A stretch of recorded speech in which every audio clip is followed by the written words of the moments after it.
पश्चिम बंगाल के शहरी विकास एवं नगर नियोजन मंत्री अग्निमित्रा पॉल ने दुर्गापुर स्थित CMI RI का दौरा कर राज्य में आधुनिक कचरा प्रबंधन प्रणाली लागू करने की योजना की जानकारी दी है। उन्होंने बताया है कि नगर पालिकाओं और नगर निगमों में प्लास्टिक कचरे से ईंधन, जैविक कचरे से खाद, सूखे पत्तों से वैकल्पिक ईंधन तथा निर्माण मलबे से कम लागत वाली ईंट बनाने की तकनीक का उपयोग किया जाएगा।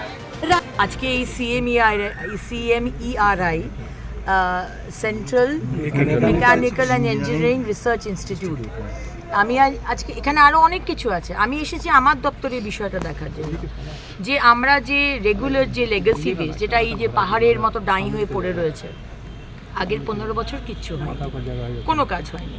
এবার সেইটাকে আমি কি করে কি করতে পারি, তো এর যে প্রসেসটা রয়েছে, আমরা সরকার জমি দেবো, ওনারা নো হাউ দেবেন, টেকনোলজি দেবেন, আমরা ইনস্ট্রুমেন্টগুলো ওনাদের মতো করে বানিয়ে দেবো এবং যারা টেন্ডার ভরবে তারা সেই মালটাকে নিয়ে যে যার জায়গায় পৌঁছবে।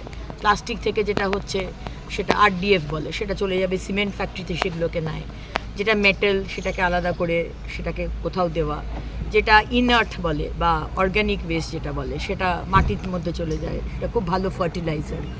তো এই কাজটা ওনারা আমাদের জন্য করে দেবেন এবং ওরা গাছের পাতা, শুকনো পাতা, সেইটাকে দিয়ে এক রকমের কোল তৈরি করছে। কয়লা যেরকম আমরা উনুনে কাজে লাগাই বার্ন করতে ফিউয়েল হিসেবে, এটারও সেটা একটা ওরকম একটা বিষয় আছে, ওরা ইউজ করতে পারে, সেটা ওনারা ফ্রিতেই দিচ্ছে। এখন বড় প্রোডাকশন হলে ওটা নিয়েও একটা রেভিনিউ আসবে। আরেকটা হচ্ছে বাড়ি যে ভাঙা হচ্ছে, ডেমোলিশ করা হচ্ছে, হচ্ছে যেটা আমাদের ইন্ডাস্ট্রিয়াল ওয়েস্ট, সেইটা দিয়ে ওরা ওই ইট তৈরি করছে, একরকমের ইট। বাড়ি তৈরির জন্য সেই ইটটা লাগবে না, কিন্তু পেরিফেরি মানে আমার বাইরের যে কোনো পাঁচিল টাচিল, সেটার জন্য কিন্তু ইট, এবং 25% দামটা কম হবে, সেটা তৈরি হচ্ছে। সব কিছুর একটা ইউজ রয়েছে। राज्य सरकार और